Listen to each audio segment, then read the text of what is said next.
हरे Krishna everyone, कैसे हो आप सभी लोग। आई होप आप सभी लोग बहुत अच्छे होंगे। एंड आज इस वीडियो में हम बात करेंगे एसएसडब्ल्यू के एक नए ट्रक ड्राइवर वीज़ा के बारे में। ये वीडियो मैंने full latest updates and ground reality check के साथ पूरी मैंने तैयार की है, तो वीडियो को एंड तक देखना। इस वीडियो में हम डिस्कस करेंगे कि एसएसडब्ल्यू ट्रक वीज़ा क्या होता है, आप जापान में कैसे आ सकते हो, इसके लिए आपको जैपनीज का कौन सा लेवल चाहिए, एंड इसमें ड्राइविंग लाइसेंस जो है, जो एक मेन बड़ी प्रॉब्लम है, वो आपको कैसा चाहिए।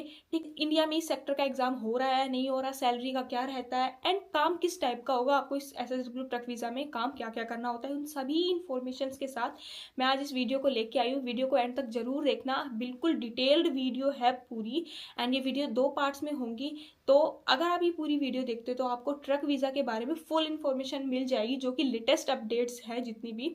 चलो स्टार्ट करते हैं। जापान गवर्नमेंट ने 2024 में ऑटोमोबाइल ट्रांसपोर्ट एजेंसी को भी, जो एसएसडब्ल्यू सेक्टर से, उसमें ऐड किया था। एंड इसमें 3 टाइप्स की जॉब आती है। फर्स्ट है ट्रक ड्राइवर्स, सेकंड है बस ड्राइवर्स, एंड थर्ड है जो टैक्सी ड्राइवर्स की जॉब्स इसमें आती है। गाइस, हम इसमें ओनली ट्रक कैटेगरी के बारे में बात करेंगे, जो कि हमारा पॉइंट है।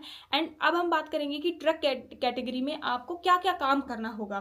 ठीक है, तो इसमें सबसे पहले कार्गो वर्क्स होते हैं, इसमें लाइक ट्रांसपोर्ट का वर्क होगा। उसके अलावा जो लॉजिस्टिक कंपनीज होती है उसमें वर्क होता है। फोर्थ पॉइंट है लाइक लोडिंग अनलोडिंग का, इसमें रिलेटेड आपको काम मिलता है।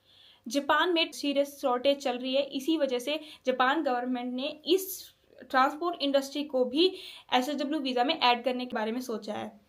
सो नेक्स्ट हम बात करते हैं कि इस वीज़ा के लिए आपकी एलिजिबिलिटी क्या क्या होनी चाहिए। सबसे पहली बात है कि आपको जैपनीज लेवल का एग्जाम पास करना होगा। उसके अलावा जो सेम है कि आपको एक स्किल टेस्ट पास करना होगा, जो कि ट्रक ड्राइवर से रिलेटेड होता है। उसके अलावा आपको इसमें एक एडिशनल चीज और चाहिए, जो कि है आपका लाइसेंस, क्योंकि इंडियन जो लाइसेंस है वो जापान में काम नहीं करता है, तो आपको इसमें लाइसेंस रिलेटेड वर्क भी करवाना होगा, उसकी भी रिक्वायरमेंट है। तो ही आप ट्रक ड्राइवर वीजा के एलिजिबल हो पाएंगे। जैपनीज लेवल, तो जैपनीज लेवल का जो आपको एग्जाम पास करना होगा, उसमें आपको N4 तक या फिर JLPT N4 एंड JFT का एग्जाम का जो सर्टिफिकेट है वो आपके पास होना चाहिए। लेकिन मैं आपको रियलिटी बता देती हूँ कि एसएसडब्ल्यू वीजा में किसी भी फील्ड में आपको वर्क करने, और स्पेशली आपको ट्रक ड्राइवर वीजा के फील्ड में अगर आप काम करते हो, तो गाइस सर्टिफिकेट तो आपका N4 का या JFT का चल जाएगा जब आप डॉक्यूमेंटली वर्क करोगे। लेकिन अगर आपको इस वीजा में रहना है और जापान में सर्वाइव करना है, या किसी भी एसएसडब्ल्यू वीजा पे रहना है, तो आपका जो स्पीकिंग लेवल है, कम्युनिकेशन लेवल है, वो पूरा N3 लेवल होना चाहिए। क्योंकि जब आप जापान में किसी भी फील्ड में काम करते हो, ट्रक वीजा के बारे में बात करते हैं, तो आप काम करते हो तो आपको यहाँ पे लाइक रूट इन्फॉर्मेशंस, ठीक, जो सेफ्टी बेनिफिट्स है वो बताए जाएंगे, इमरजेंसी रिपोर्ट्स बताई जाएंगी। उसके अलावा डिलीवरी कम्युनिकेशंस वगैरह बहुत सारा काम होता है। जो लाइसेंस बनवाने जाओगे तो उसमें भी सब कुछ आपका जैपनीज में ही होगा।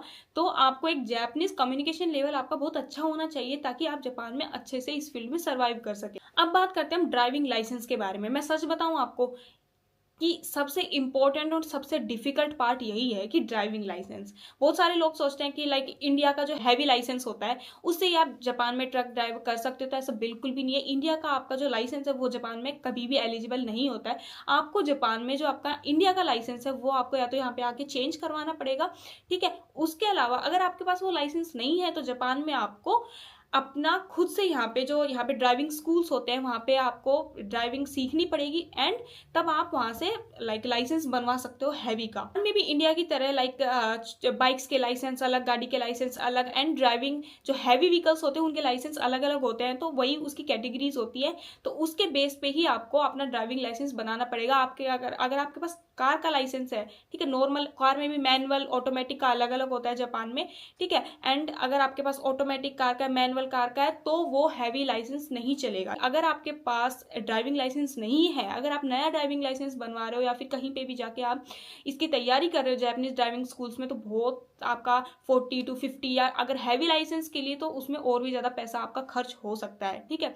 एंड ये थोड़ा डिफिकल्ट भी हो सकता है, क्योंकि जापान बहुत जल्दी फॉरेन वर्कर्स है उनको इतनी जल्दी ड्राइविंग लाइसेंस नहीं देता है। कई बार ट्राई करना पड़ता है, एंड ये बहुत सारे लोगों का एक्सपीरियंस भी है। कुछ लोगों ने तो ये भी बोला है कि उन्होंने 17 टाइम्स टेस्ट दिया तब उनका पास हुआ। तो मतलब ये एक ऐसा नहीं है कि इंडिया की तरह आप पैसे दे दो और आपको ड्राइविंग लाइसेंस मिल जाएगा, तो ऐसे बिल्कुल भी नहीं मिलेगा। जब आप ड्राइविंग लाइसेंस स्कूल में जाओगे तो इसमें भी सब कुछ जैपनीज लैंग्वेज में ही आपसे बात की जाएगी, सब कुछ जैपनीज लैंग्वेज, जो डॉक्यूमेंट्स वगैरह होंगे जैपनीज लैंग्वेज में ही होंगे। तो इसलिए मैं आपको बार बार बोलती हूँ कि जैपनीज लैंग्वेज बहुत ज़्यादा इंपॉर्टेंट है आपकी कम्युनिकेशन स्किल्स के लिए। जापान के जो रूल्स है वो बहुत ज़्यादा स्ट्रिक्ट हैं, इसलिए कोई भी एजेंट वगैरह कोई भी अगर आपको ये बोले कि लाइसेंस की ज़रूरत नहीं पड़ेगी या जापान में जाके हमें ये करवा देंगे वो करवा देंगे, नहीं, आपको पूरा प्रोसेस के साथ इस फील्ड में पूरा काम करना होगा। इसलिए मैं बोल रही हूँ इतना ईजी नहीं है। एंड पूरा डॉक्यूमेंट्स के साथ एंड पूरा रिटर्न एग्जाम, प्रैक्टिकल एग्जाम पूरा आपको देना पड़ेगा, ठीक है। कोई भी एजेंट पैसे में आपका इस फील्ड में कोई काम नहीं करवा सकता है। नेक्स्ट बात करते हैं हम स्किल टेस्ट के बारे में। तो 6 स्किल टेस्ट जैसे और भी लाइक काइगो वगैरह और भी जो एसएसडब्ल्यू के स्किल टेस्ट है, उसी तरह का एक सीबीटी बेस्ड एग्जाम आपका स्किल टेस्ट इसमें होगा। एंड उसमें क्या क्या किस किस किस टाइप के क्वेश्चंस पूछे जाएंगे, like safety rules, traffic rules के बारे में, एक्सीडेंट प्रिवेंशन के बारे में, एंड कार्गो सेफ्टीज के बारे में, व्हीकल्स इंस्पेक्शंस के बारे में, एंड उसके बाद अलावा ड्राइविंग नॉलेज के बारे में भी इसमें आपसे क्वेश्चन पूछे जा सकते हैं। तो इसकी लाइक जो बुक वगैरह होगी, तो इस एग्जाम के लिए भी आपको एक स्पेसिफाइड बुक मिलेगी जिसमें से आप पूरा पढ़ सकते हैं एंड उसके बाद ये एग्जाम दे सकते हैं। अब हम इस वीडियो के मेन टॉपिक के बारे में बात करेंगे। तो आप यही सोच रहे होंगे कि मैं ट्रक ड्राइवर वीजा के बारे में बात तो कर रही हूँ, लेकिन ये जो एग्जाम है ये इंडिया में अवेलेबल है या नहीं है, तो इसके बारे में मैं आपको बताऊंगी कि ये एग्जाम इंडिया में अवेलेबल है या नहीं है। एंड अगर अवेलेबल है तो फिर आप कैसे इसके लिए अप्लाई कर सकते हो, एंड अगर अवेलेबल नहीं है तो आप इंडिया से कैसे आ सकते हो, एंड उसके बाद आप जापान में ट्रक ड्राइवर कैसे बन सकते हो, इसके बारे में आपको बताऊंगी। उसके लिए आपको हमारी नेक्स्ट पार्ट 2 देखना होगा एंड जिसको हम जल्दी लेके आएंगे। एंड सो गाइस पार्ट 2 आप जरूर देखना, जिसमें आपको बहुत ज़्यादा इन्फॉर्मेटिव चीजें हैं वो मैं आपको बताने वाली हूँ। तो इस वीडियो को हम यहीं पे एंड करते हैं। Thank you, Hare Krishna.